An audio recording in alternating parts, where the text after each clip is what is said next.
Dalam perjalanan hidup kita, mengalami naik turunnya ekonomi, ada bahagia, ada penderitaan yang kita jalani adalah hal yang biasa. Tetapi apa yang terjadi kalau kita lebih banyak ruginya, lebih banyak buntungnya daripada untungnya?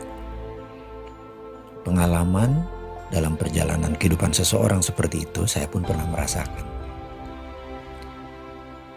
Ada turun, ada naik. Apa yang disentuh tahu-tahu menjadi emas, dan ada periode apa yang kadang-kadang yang kita sentuh menjadi tai, gagal, rugi, menderita, tidak bahagia dan lain sebagainya. Sebenarnya apa sih yang terjadi dalam hidup kita? Saya banyak mencari solusi di luar bidang ekonomi, karena saya pikir ekonomi itu gampang, masalah jual beli, masalah trust, dan itu bisa dipelajari. Di luar itu ada yang lebih besar dari ekonomi, ada yang lebih besar daripada sekedar uang, yaitu bagaimana memperolehnya dengan gampang dan konsisten terus-menerus dan membuat kita lebih bahagia, lebih sehat, lebih sejahtera, lebih harmonis. Dulu itu banyak orang berpikir bahwa kemakmuran malah membawa hal yang tidak menyenangkan. Ya, karena didapatnya dengan cara tidak benar. Tapi kalau pendapatannya benar, caranya benar, semuanya benar, kebahagiaan pasti didapat. Itu seperti anomali, alias yang perfect itu seperti tidak ada. Karena itu saya berpikir, pasti ada sesuatu, cara yang benar dengan perolehan yang tidak terhingga. Sampailah saya ke sebuah tempat di Sydney, Australia di tahun 2000, di mana saya selama 7 hari 7 malam mengikuti sebuah workshop. Bagi saya ini adalah bukan workshop, ini adalah family gathering. Karena di sana kami ber-110 orang dari 10 negara. Singkat cerita, selesai acara itu, saya hanya berkata dalam bahasa saya, mek monoton, kok gitu aja ya, kok sederhana ya. Jadi ternyata yang selama ini kita pikirkan rumit sekali untuk sukses, untuk bahagia, dan itu bergandengan tangan ya, bahagia, sukses, sehat, dan memiliki kemakmuran tak terhingga itu kayaknya nggak mungkin atau rumit gitu ya. Ternyata enggak tuh gitu ya. Tapi ada sebuah hal yang masa sih di kepala saya gitu. Tapi ada satu hal yang saya lakukan pada saat itu. Saya percaya dan saya kerjakan. Dalam setahun semuanya berubah.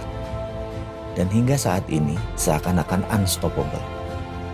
Artinya memang ada dalam dinamika turun naik, tapi selalu ada jalan keluar. Dan selalu terobosannya membuat kita keluar dari masalah dan malah berlebihan. Jadi masalah itu seakan-akan menjadi the hardest stone to make our knife sharp, atau batu yang keras untuk membuat pedang kita lebih tajam. Jadi memang diperlukan. Kalau dulu tuh kayak batu sandungan tuh, kayak bener-bener tembok yang gak bisa kita break. Ternyata diperlukan hanya untuk lompatan-lompatan kita yang lebih baik. Kalau Anda ingin tahu apa itu rahasianya, ikuti acara MMBC 11 di Bandung. Kita akan buka selama 36 jam kita bersama. Dan Anda pasti dapat apa yang saya dapat. Sukses buat Anda semua. Sampai jumpa di Bandung.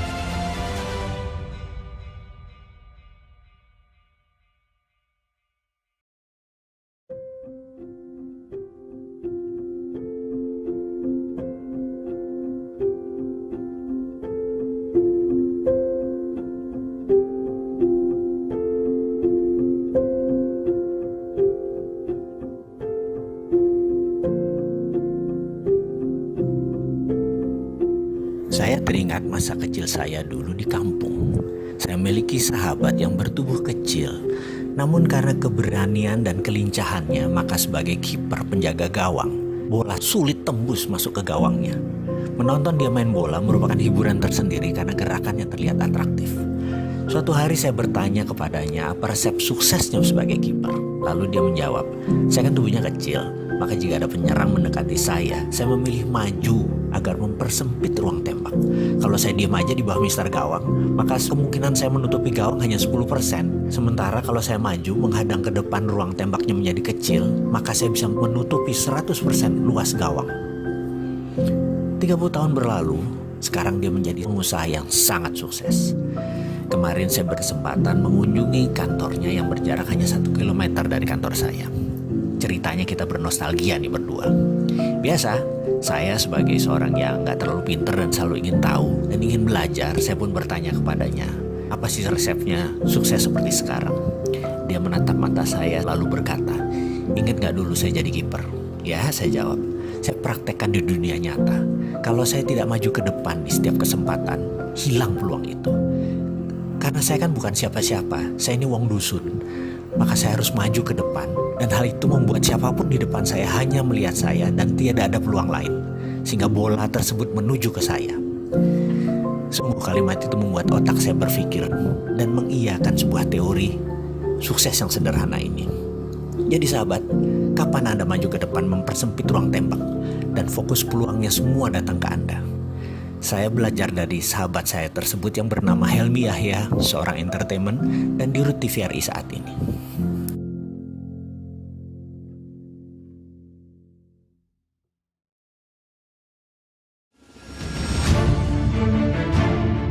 Kaya dirumuskan, berlanjut. Value atau nilai dalam diri seseorang menentukan sukses seseorang. Nilai seseorang ditentukan dari prestasi yang dia pernah capai, pengaruh yang dia berikan. Dan yang tertinggi dari itu semua adalah dia dipercaya. Kita melanjutkan pelajaran tentang kaya yang dirumuskan secara matematik. Kita ulas tentang value sekali lagi. Ternyata value ini terdiri dari 4 lapis. Lapisan paling bawah atau level 1 adalah berapa banyak orang yang kenal kita. Semakin banyak orang yang kenal kita, maka chance peluang sukses semakin besar. Kenal itu bukan sekedar tahu, tapi kenal itu mengetahui lebih dalam tentang kita. Semakin banyak orang kenal kita, sukses itu mudah. Contoh ada 100 orang di jalan kita tanya, seberapa kenal dengan kita? Kalau 80% kenal kita, maka peluang kita untuk sukses lebih besar dibandingkan orang yang hanya dikenal dari 10% responden. Sekarang sahabat, Anda bayangkan posisi Anda di level lebih atas lagi. Sukses akan lebih mudah, kaya akan lebih gampang. Yaitu tanya berapa persen orang yang kenal Anda suka dengan Anda. Suka dengan kita itu adalah likability atau likabilitas. Tingkat kesuksesan orang ini membuat Anda lebih mudah untuk sukses. Misalnya dari 100 orang, 80 kenal dengan Anda dengan baik dan yang 70% menyukai Anda. Selesai sudah. Sukses itu inevitable, tidak mungkin terhindari. Anda pasti sukses karena value Anda udah di level 2. Kalau Anda naik 1 level lagi yang lebih tinggi, yaitu level 3, kesuksesan itu menjadi kepastian. Kesuksesan itu menjadi di tangan di level 3 ini. Bahkan tidak mungkin Anda mengalami kesulitan panjang dalam perjalanan hidup Anda. Di level 3 ini, dari orang yang suka Anda, berapa persen yang trust pada Anda, yang percaya pada Anda. Begitu statistik mayoritas percaya Anda pasti sukses, Anda pasti kaya. Itulah kunci dari value atau nilai dalam diri seseorang. Banyak yang kenal Anda, banyak yang suka Anda, dan Anda dipercaya. Bagaimana Anda bisa susah kalau hidupnya di level 3 begini? Dan yang terakhir, di mana Anda tidak mungkin bisa miskin, selalu di level aman. Ini terbukti siapapun di level ini, Anda boleh pensiun kerja, melakukan apapun yang Anda suka, berzikir, ibadah, mengisi hal-hal manfaat yang suka-suka Anda, bahkan boleh Anda diam saja, do nothing. Anda bisa achieve everything. Ini level makrifat yang juga bisa dicapai oleh semua orang. Inilah level 4. Oke, karena takut kepanjangan, jadi level 4-nya kita lanjut di video berikutnya. Atau bagaimana kalau saya menunggu Anda sudah di level 3?